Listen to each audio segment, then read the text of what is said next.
بدو رات کے وقت وہ کہیں بیچارہ صبح سے چلا تھا، مدینے پہنچتے اسے رات ہو گئی.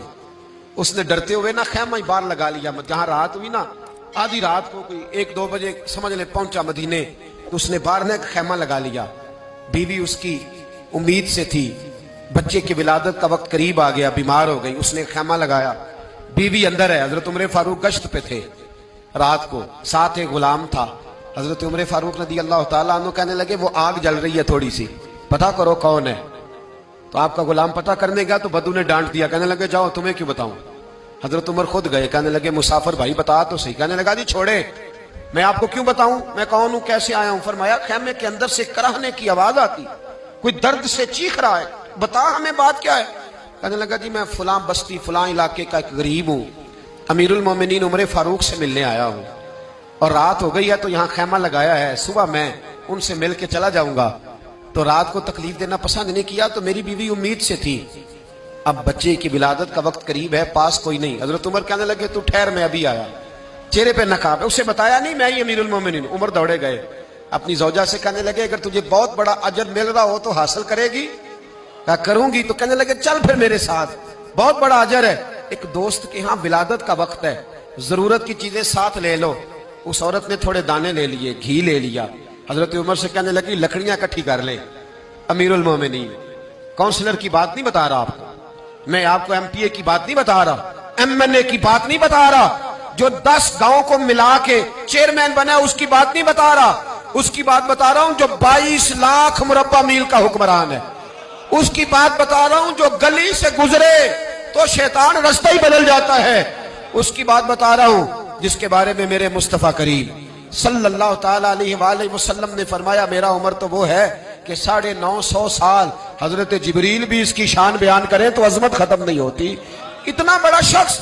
حضرت عمر نے لکڑیاں اکٹھی کی، اینٹوں کا روڑے لے کے چولہا بنایا، پہنچ گئے.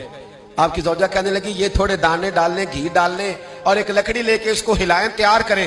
خود زوجہ اندر چلی گئی. حضرت عمر باہر پکانے لگے.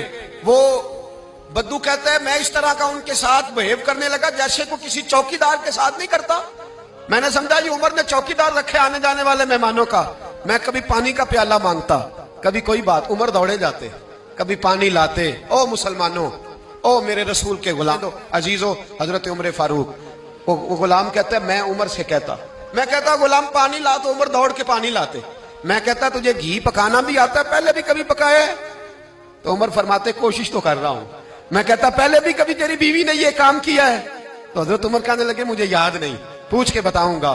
کہتے ہیں کیا رنگ تھا، کیا انداز تھا، کیا مصطفیٰ کی تربیت تھی، کیا انداز حضور نے سکھائے غلاموں کو. یہ کس طرح کا امیر ہے کہ یہ ہنڈیاں پکا رہا ہے، پھونکے مار رہا ہے ایک غریب کے لیے، دیہاتی کے لیے جسے جانتے بھی نہیں. اندر اس شخص کی بیوی کے ہاں بیٹا پیدا ہوا تو حضرت عمر کی بیوی اندر سے بول کے کہنے لگی امیر المومنین مبارک ہو، آپ کے دوست کے ہاں بیٹا پیدا ہوا ہے. جب کہا نا امیر المومنین مبارک ہو تو وہ شخص کہتا ہے میرے ہاتھ کانپنے لگے اور میں اس طرح دوڑا کہ میری پگڑی گر گئی. میں دوڑا تو عمر نے بلایا، کہا کدھر جاتے ہو؟ کہنے لگا آپ امیر المومنین ہیں، آپ امیر المومنین، آپ عمر ہیں. کیسر و کسرا جس کے نام سے کانپے آپ وہ ہیں جسے مصطفیٰ نے دعا مانگ کے اللہ سے مانگا، وہ والے عمر ہیں آپ. جس کے لیے علی المرتضیٰ فرماتے ہیں میں روز دعا کرتا ہوں، وہ والے عمر ہیں. جس کے بارے میں ابو بکر صدیق نے فرمایا تھا کہ میں اللہ سے کہوں گا مولا جو تیرے محبوب کی امت کے حق میں سب سے بہتر تھا میں اسے خلیفہ بنا کے، وہ والے عمر ہیں. عمر امیر المومنین کی بیوی وہ تو خاتون اول ہوتی ہے، وہ تو ملکہ ہوتی ہے، اور تیری بیوی دائی بن کر ایک غریب کے بچے کے پاس بیٹھی رہی ولادت کے وقت.